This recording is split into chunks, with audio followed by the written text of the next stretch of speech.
What's up guys, Mike from Rockville, and today we are looking at wire configurations for two DVC 2 ohm subwoofers. So I have the two subwoofers over here. I got my multimeter. Let's check the impedance at each terminal now. So we have 2.1 on this voice coil.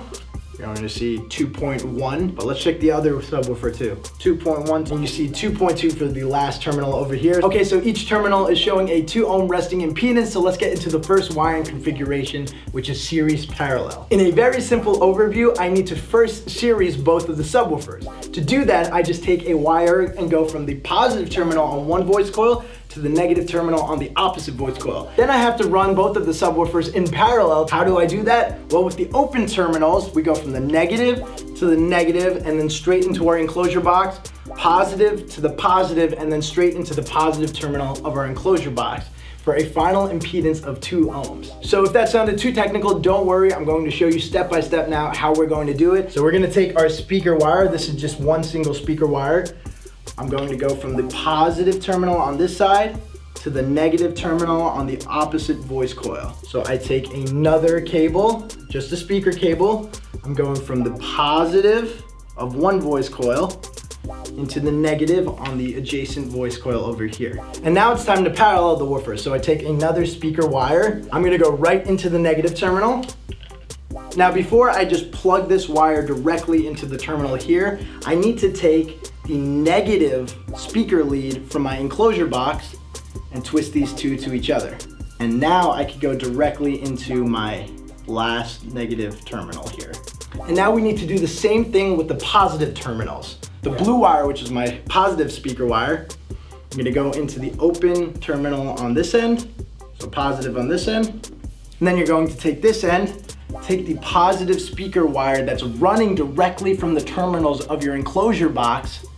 You're gonna twist them to each other, and then you're going to go into the open terminal on the remaining woofer. And we're going to read what we see when we probe the terminals at our enclosure box. We have a resting impedance of 2.2 ohms. So when you have your subs wired in this way, you can use any amplifier that's capable of running the subs rated power at 2 ohms. So a very common application is to use a 2 ohm stable mono amplifier, but another great application is to use a 1 ohm stable mono amplifier that is running at 2 ohms at the rated power of the subwoofers. Because if you use a 1 ohm stable amplifier running at 2 ohms, it's actually going to run the amp a little cooler, which is going to increase the efficiency and save your car battery. You will also hear increased sound quality because the amp is running so cool. Let's talk about another thing. So some dual enclosure boxes have multiple sets of terminals. Also, some one-channel mono amplifiers have multiple sets of speaker terminals where you can wire your subwoofers directly to them and it'll parallel at the amp itself. For example, if I have a mono amplifier that has 2 sets of speaker wired terminals and an enclosure box that has 2 sets of terminals, your wiring is going to be the same on each side for each subwoofer, and it's as follows. So you're going to take a jumper cable. You're going to run in series first, so from the positive of this voice coil into the negative of the opposite voice coil. And then you're going to take your wire leads that are going directly into your speaker enclosure and just match them up positive to positive and negative to negative. Now you're going to do this for each subwoofer so that on each side, if I probe it with a multimeter, you should get around a 4 ohm load.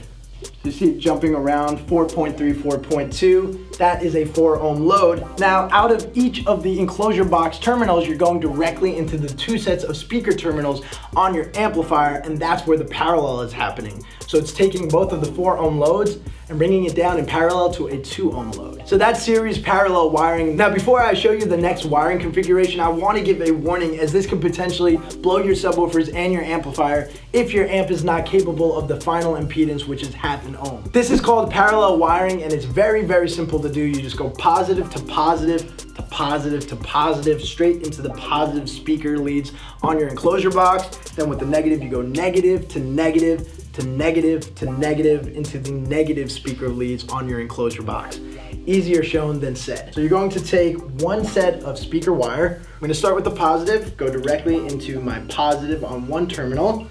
Now I'm going into the next, but before I go in, I want to run my jumper cable that's going to go from this woofer to this woofer. So I take my positive sides, I basically run them together.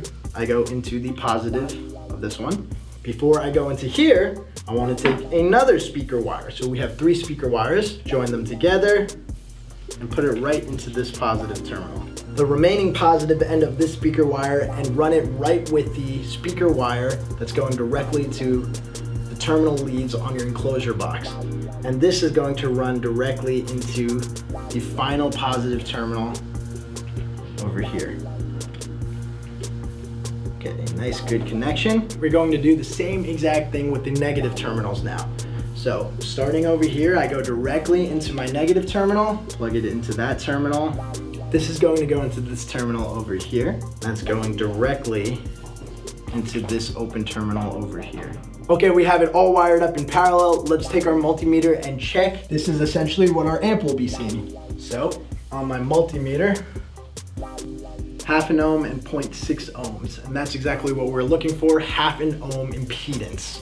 Now the type of amp you're gonna wanna use with this kind of configuration is an amp that's specifically built to be 1/2 ohm stable. Now if you run a 1 ohm or a 2 ohm stable at 1/2 ohms, it could lead to the amp going into protect mode. Just keep that in mind. You really wanna match this up with a 1/2 ohm stable amplifier. Now there is another wiring configuration. I'll show you the wire diagram right here. So this is series wiring. It's not very common because of the amount of power you're going to lose from your amplifier when you run your speakers in this way. In fact, if you feel like you're not getting the amount of power that you want out of your setup, you could have your subwoofers wired in this configuration. So double check with the other wiring configurations that we did at the beginning of the video and make sure you're not in series wiring. I hope you found this video helpful in how to wire your 2 DVC 2 ohm subwoofers in multiple different configurations. As always guys, I am Mike from Rockville. I'll see you next time.